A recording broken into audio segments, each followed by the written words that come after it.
divine grace and divine masculinity. So, I'm back in my comfy clothes.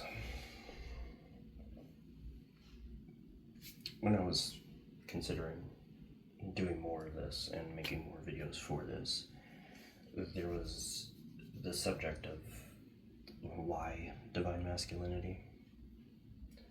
Because there's the okay man. He has done all of the provider things. What do I mean by provider things? Since the founding of the US and settlers, they used their bodies, they used their manual labor to build things up until they were undercut. Yes, the audacity, fellow British aliens from Britain who were making money hand over fist decided that American labor was too expensive, so then they outsourced to the Chinese. They outsourced to free when they, had slaves. No surprise there. This continued relationship of those with the means versus those who provide has always been at odds with each other. Because for whatever reason, in the genetic coding for most men, it seems like there is a relationship of, I want to say like a negative bias towards having a higher version. For this case, I have this. This counts as the higher, mainly because it has beautiful little wind chime elements, but it's also just an eye floating in the sky as far as you're concerned. Why? Why is this provider role such a thing that is just a means to an end? Well, you're being asked mostly in most industries is to put a lot of time, a lot of energy, and a lot of your life before anything of you. You're providing your very most expensive, priceless actually, existence on ensuring that somebody else outside of you is better off because you're making the sacrifice. There's no easy way to say this, but this has been a very uncomfortable role that men have continued to live without ever questioning the role. What do I mean by never questioning the role? Resentment towards women, I think, is one of the bigger ones, but also to the other side, which is surplus of men. I don't know who coined the term. I have a strong disdain for that term. Surplus.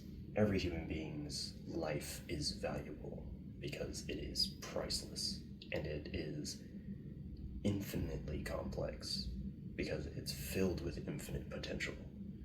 No life is better than another life, no matter how hard it is, no matter how difficult that life is. And those people who recognize that there's a lot to learn from a life that is hard versus a life that is easy, those terms don't really mean much, but a life in which you suffer a lot, fall down a lot, comes with a lot of learning and wisdom, versus a life where you're constantly rewarded despite the fact that you failed. There never seemed to be consequences for failure, so struggle was kind of emotional and mental, more likely than actually physical. It's emotionally and spiritually here, and mentally and physically here. I digress off that point. Surplus and this managing skill is these two different opposing ideals, because managing has become the idea of women, right? Like, we have to manage their bodies, their time, and everything that they're worth. Waste of time. They are a whole being and they can make choices for themselves. Any woman who denies themselves that brings me questions, because I don't want to be responsible for another person's life to the point where I have to take care of them under most normal circumstances. If they've had health issues and stuff like that, I understand getting support and having a stable structure, but not just one that relies on me.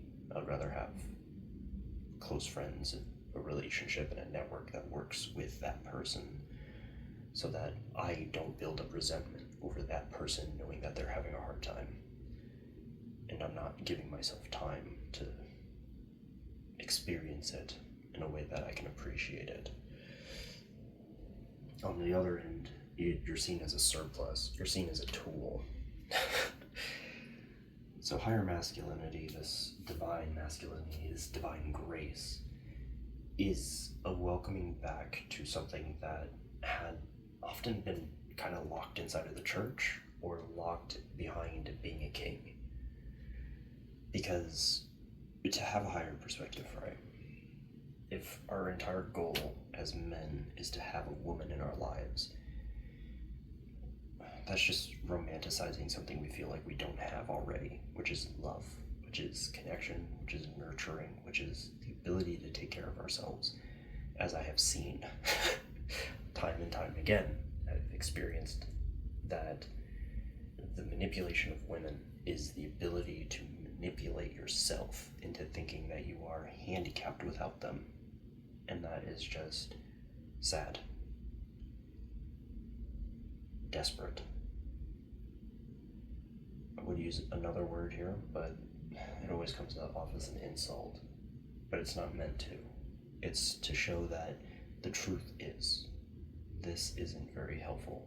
This is useless, both to yourself and to the woman you want to cage and trap in marriage, bondage, paternalhood, whatever you want to call it. Because it's much like having a thought or a train of thoughts, and you just latch onto it and go through the emotional roller coaster without ever really appreciating any of it. And for anybody who's a drama junkie, probably more than likely understand that aspect of it. If not, it's just, you can be caught up in events and just be overly engaged in something and kind of find yourself exhausted from the entire environment and everything that you did. For the surplus angle, it's seen as you yourself have no value. You're just another one. You're just another guy that just exists. You're just an okay guy that exists without ever really having a place. And if these were your options as a provider, these are the things you are doing. You are providing as a tool, or you are providing as a means to eventually enslave free labor from a woman. These are awful choices. Also, these aren't actual choices. These are the illusion of the provider role, because the provider is resentful. I would be resentful if I had to constantly go to work, come home, and then hear about anything from anybody about what I'm not doing and what I am doing, and all the things that are working, all the things I'm not doing that are working, aren't working, aren't at home, because I've spent all of my time slaving away in somebody's company as a tool to provide for somebody else, which is usually somebody way up top, and not this up top, more like in the business suite or something, whatever. And providing for that person, putting food on their table and all of the higher execs' tables. Not always 100% for my own, depending on where you're at. So, divine masculinity is this ability to even out the tables, even out the odds, because accepting that there is something not only higher than you, which is truly natural and has always been a part of human nature to not only believe in, but also to actively seek out a higher guidance from church or from people around you or other things. You're constantly looking for a sense of authority, but oftentimes that's misplaced. Don't worry, I have been there. Bro, you and me both, man. we're in the same boat, and it sucks. There's a lot of holes in it. The ability to leave the boat of, well, being a human tool is very valuable. The ability to leave this connection with lower causes, right? Because having no authority unto yourself, right? And you're looking for it and having a life and starting a family and doing all the things that are supposed to be right, which not only got a lot of people who were not interested in women married to somebody, it caused a lot of heartbreak. It caused a lot of pain because people who otherwise don't really want to be together had to learn how to tolerate each other, how to tolerate their kids,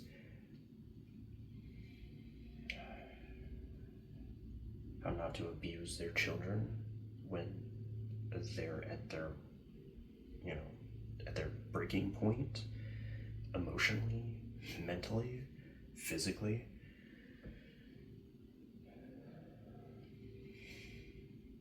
It wasn't a world that is sustainable if you imprison women. It's not sustainable if men are seen as just casual tools to be used and then eventually abandoned. That's why it's an illusion. Because under both circumstances, it's lose-lose.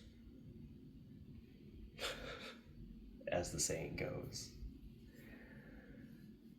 Damned if you do, damned if you don't. That's never been true. Because the relationship of a higher authority, right? One that isn't governed by a religious body, one that isn't even governed by your rational mind.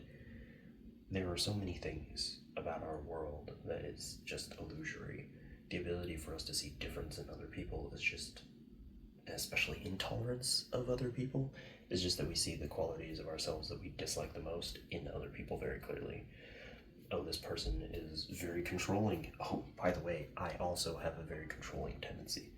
Oh, this person is constantly kissing other people's ass. It's like, oh yeah, placating, pleasing other people, got that too, in the bag.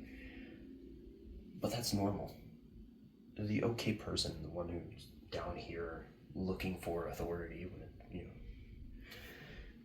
we're constantly looking. And you can name it God, you can name it whatever you want, truly, it's your name. That connection to your made in God's image is the whole purpose for divine grace. Because you give it to yourself. It's not something that you earn. At what point does a priest earn divine grace? I was about to make a joke. It's in bad taste and it's terrible. If you can guess the joke, you can put it in the comment section. If you don't guess the joke, good on you. I will not use it. I wash my hands of this joke. I'll use another one. How many priests does it take to screw in a light bulb? I don't know, couldn't find them. They kept getting relocated to a different church due to unwelcome circumstances. Press. Anyway, that's the joke. Being a bad person isn't really true. You can be bad and nothing really happens. So, the relationship of the I, right? I am, right? Ownership of self. That's a true authority. I am the one who did this. I am the one who created that. I am the one who has moral obligation. Because nobody tells us what a moral obligation will be in our lives. We don't have that. We don't have people who are constantly telling us what we can and cannot do. We think we have that.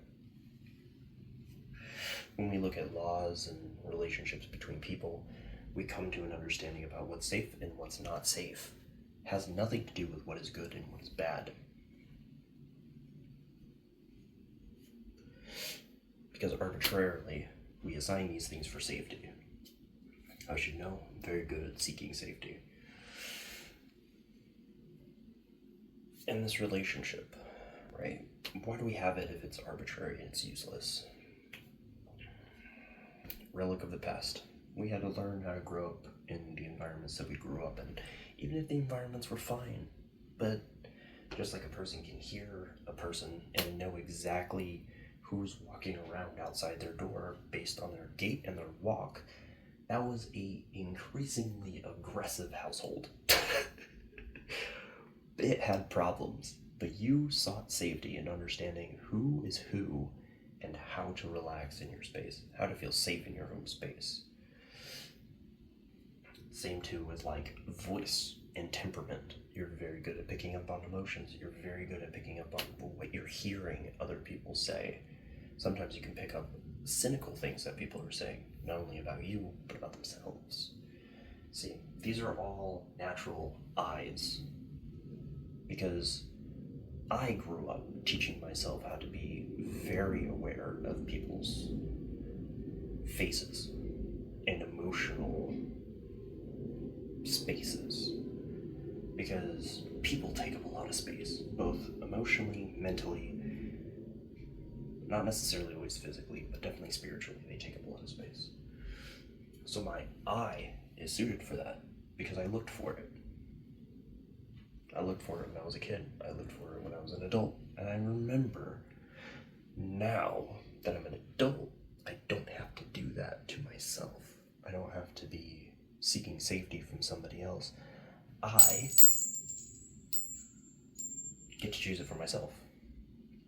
I get to involve myself in procuring my own enlightenment. I am the one who teaches myself stuff.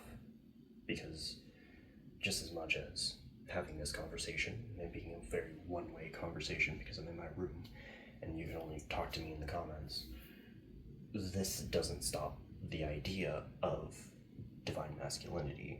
Instead, divine masculinity becomes something you can appreciate. Because when you have divine grace in yourself, it's the ability to easily forgive things that have happened to you. It's the ability to easily forgive attachments that you have to everything that's happening around you. Because genuinely nothing is that serious that you have to hold on to being a provider or women. Right? Like, what's the point of living your life if you think you need to control everything? There's nothing you truly have control over. You can drop dead tomorrow. You can drop dead in an hour. And still, there is something inherent about you that will live on beyond you. It's the way you made people feel. It's the way you connected with other people. It's the way you created distance and solitude in yourself around other people. It's the way you left things half finished and never saw them through. Don't worry, none of these are towards you. These are all towards myself because I'm the only one I can see. But I know that I'm welcoming in other people in order to invite them into a place where this is par for the course. You're an individual seeking a journey that is internal, but also external, about accepting things in your life that require a different kind of eye to see, instead of running away to some fantasy land in video games or in hearing people talk about how much they can use, abuse, and just hate women. Because honestly, I don't hear a lot of the dissenting opinion or even the tendency for a different opinion outside of men kind of suck. And I can agree with that. As a man, I can agree with that. But as an I recognize that I have a lot of stuff. I have a lot of baggage, just like every person has a lot of baggage. And I never have to take that baggage into relationships with other people. Because the moment I do that, I am rejecting my own divine grace. I am rejecting my divine masculinity, which is the ability and power to give of myself. There's a book called Presence that I'm looking forward to reading. But beyond that, there have been so many times people have commented to me about how much they kind of just appreciate my existence without me having to say anything. I literally don't have to provide anything but myself. I give of myself to the spaces around me and to the people that I meet and to the people that I talk to and communicate with. That's enough for most people. They're just like, I'm glad you're here. Like, genuinely, I'm happy to see you. And even for me, that was hard to take, because for the longest time, it was always about what I had to provide in order to get recognized by other people, what I had to do to go out of my way to see people recognize me for me. And most people recognize me for my hair when I was growing up as a teenager. People recognized me for my laugh. People recognized me for the way I hold conversations and how I show up in a room. Like, there are so many things that are just about presence that just reminds people that I exist. And that's divine grace. Because you grace everyone. You have the divinity within you, and that's what you grace everyone with. Because again, I like harping on it because it's cool. It's written in a book, and most people just overlook it because they assume it's not literal. It's figurative. It's metaphorical. But it can always be both. My favorite book always says that. It's both literal and metaphorical. However, it takes a while to unpack a metaphor to realize how literal a thing is. And in this case, incredibly literal. You are made in God's image. How does that fly over so many people's heads? I will never understand. You have to be a child again in order to enter the kingdom of heaven. Children are just divine grace, aren't they? Because they grace the world with their just shiny outlook on life, their divine outlook on life. Because everything is divine. Because hell, as far as they're concerned, everything they see is divine. Because it's the first time they've ever seen it, first time they've ever interacted with it, first time for everything. However, the provider role, it is easier to put a camel through the eye of a needle than it is to get a rich person into heaven.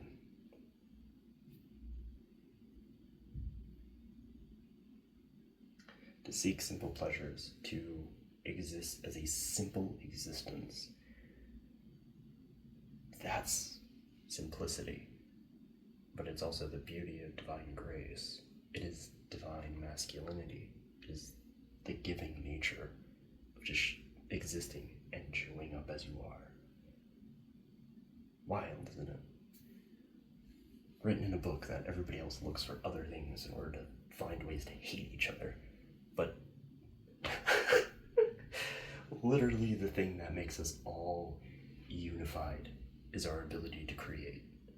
To literally create anything. Painting, arts and crafts, with our voice, creating an atmosphere, with our existence, the way we show up, the way we move our bodies, we create everything, acting through and through, in every fiber of our being, it acts, it creates. Yet the simplest thing you can do is read a book and find a way to hate each other. Like, oh, I digress because of divine grace. Divine masculinity is all about finding something maternal in oneself, finding the characteristics that are truly maternalistic, that allows authority to be wielded with a measure of self-recognition, not using discipline specifically, because when we assume discipline, we assume control. When we assume recognition, it is recognizing something in ourselves that is unified, that is together, that is whole and is complete. It is not needing external validation. It is not needing external authority. It is not needing an external symbol of success. Because you're alive, you are successful. Because you are living, you are breathing every single day, that is success. To take it a step further, it is loving what you do. It is loving having what you have. It is being the love you wish for everyone around you, and being present to that, and then spreading it like the plague. It's a very healthy plague. It is a better plague than hatred, bigotry, misogyny, aggression, because all of those things is just feeding something perpetual, something anxiety fulfilling, something that is deeply incorrect and suffering in ourselves. So I wanted to create this video specifically to talk more about divine masculinity and all of the other outer counterparts, whether it's the seeking of an authority that is providing for us, making us a thing that provides, or entrapment of something that we value, something that we are told to value and to pursue at all costs, to all detriment. So with that, I'll leave this video here, and I'll see you later.